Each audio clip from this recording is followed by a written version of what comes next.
Hello friends, welcome back to my YouTube channel Adnan knowledge hub. दोस्तों, जिस तरह से हमारे देश की ज़मीनी सरहद पर किसी भी तरह की इलीगल एक्टिविटी और थ्रेट से देश को बचाने के लिए और शांति और सुरक्षा को कायम रखने के लिए बीएसएफ यानी बॉर्डर सिक्योरिटी फोर्स के जवानों को तैनात किया जाता है, बिल्कुल उसी तरह से हमारे देश की समुद्री सरहद पर किसी भी तरह की इलीगल एक्टिविटी जैसे स्मगलिंग यानी तस्करी वगैरह को रोकने के लिए और शांति और सुरक्षा को कायम रखने के लिए आईसीजी यानी इंडियन कोस्ट गार्ड के जवानों को तैनात किया जाता है। दोस्तों, इंडियन कोस्ट गार्ड एक न्यू फोर्स है जिसको आज़ादी के बाद 1978 में एस्टेब्लिश किया गया था और ये फोर्स मिनिस्ट्री ऑफ डिफेंस के अंडर काम करती है। तो आज के इस वीडियो में हम जानेंगे इंडियन कोस्ट गार्ड के रैंक स्ट्रक्चर के बारे में कि इंडियन कोस्ट गार्ड की लोवेस्ट रैंक से लेकर हाईएस्ट रैंक तक कौन कौन सी पोस्ट होती हैं और उन पोस्ट तक कैसे पहुंचा जाता है। तो आइए वीडियो शुरू करते हैं।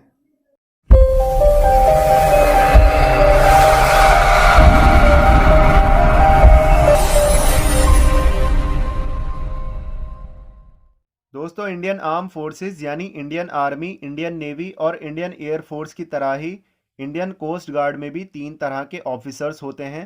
पहले एनसीओज यानी नॉन कमीशन्ड ऑफिसर्स, दूसरे जेसीओज यानी जूनियर कमीशन्ड ऑफिसर्स और तीसरे सीओज यानी कमीशन्ड ऑफिसर्स। आइए सबसे पहले जानते हैं एनसीओज यानी नॉन कमीशन्ड ऑफिसर्स की रैंक के बारे में। नॉन कमीशन्ड ऑफिसर्स की शुरुआती या सबसे छोटी रैंक होती है सेलर यानी नाविक इन जनरल ड्यूटी ब्रांच और टेक्नीशियन यानी यांत्रिक इन technical branch.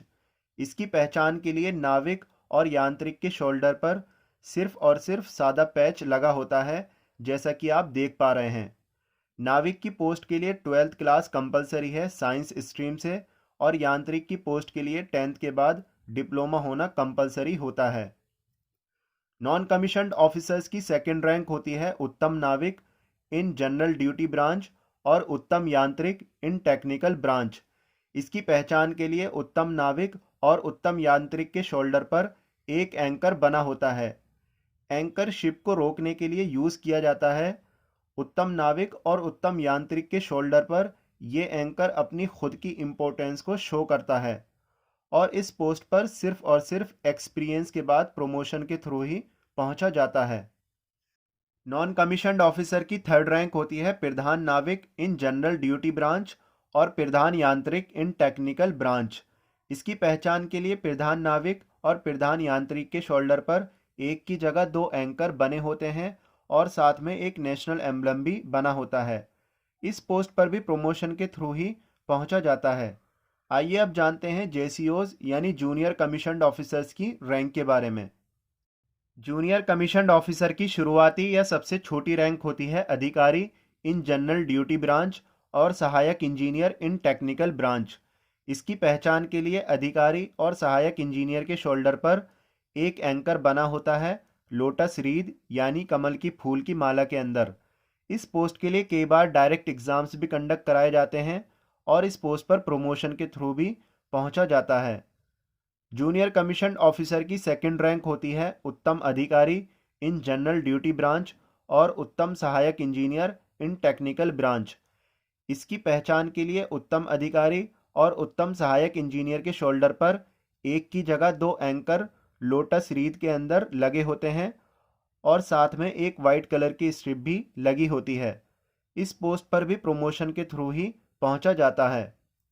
Junior commissioned officer की थर्ड और हाईएस्ट रैंक होती है प्रधान अधिकारी इन जनरल ड्यूटी ब्रांच और प्रधान सहायक इंजीनियर इन टेक्निकल ब्रांच।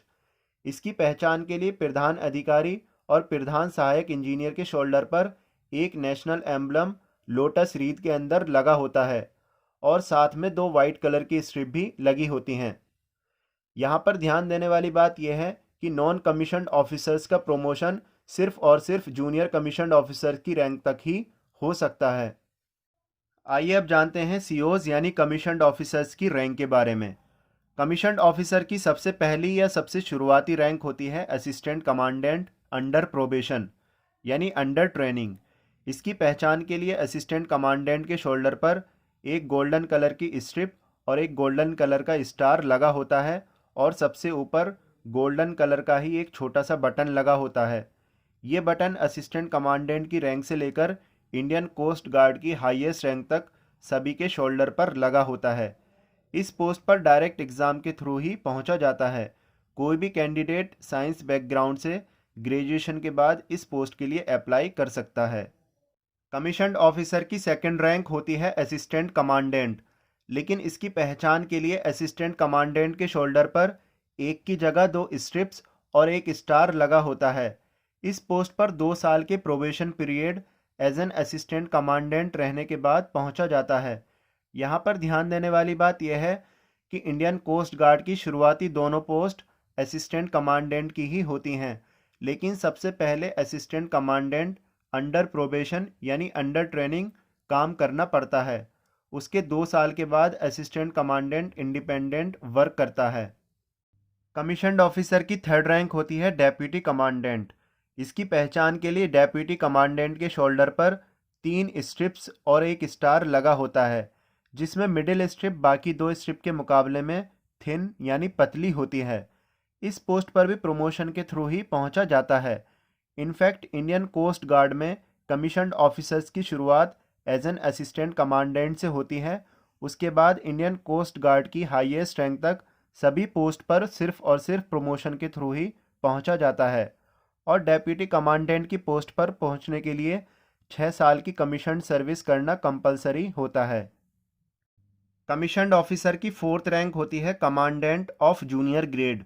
इसकी पहचान के लिए कमांडेंट ऑफ जूनियर ग्रेड के शोल्डर पर 3 इक्वल साइज की स्ट्रिप्स और एक स्टार लगा होता है।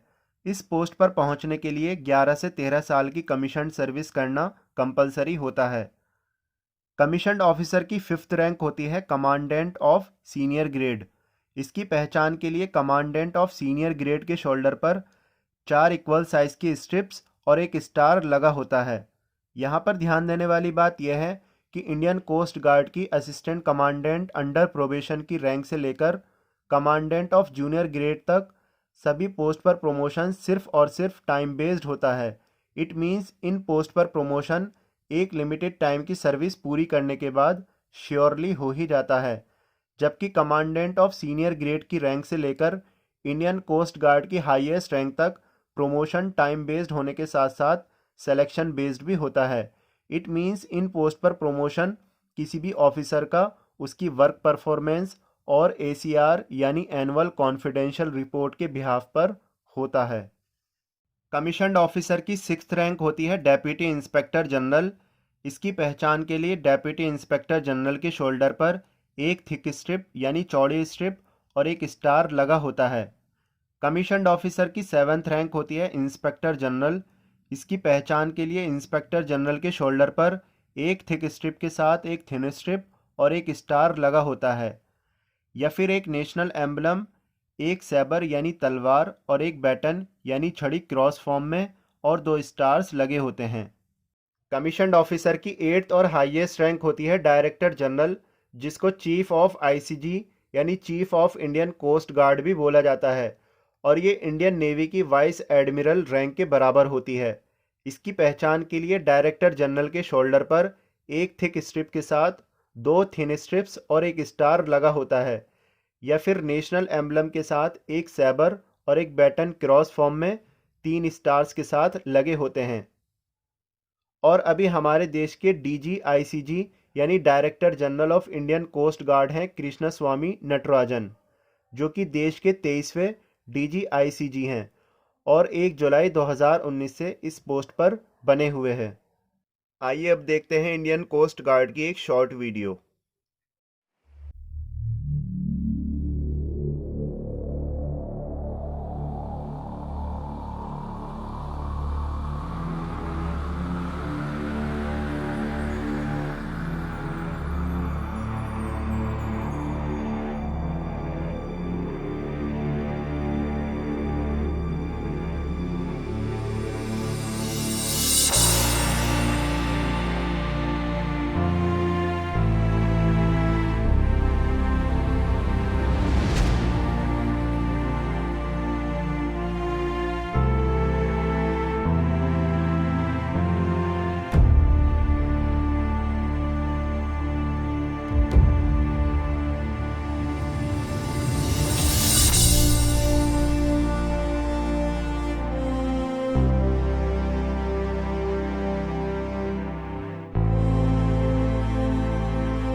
आई होप आपको ये वीडियो काफ़ी इंफॉर्मेटिव लगी होगी।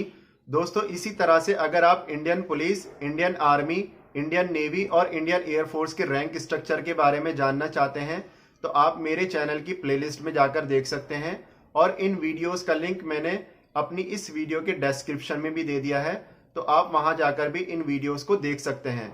Friends, if you really like this video, then share this video to all your friends so that your friends will also know about the rank structure of Indian Coast Guard. Okay friends, फिर मिलते हैं आपसे एक और informative video के साथ। तब तक के लिए bye bye, take care of yours.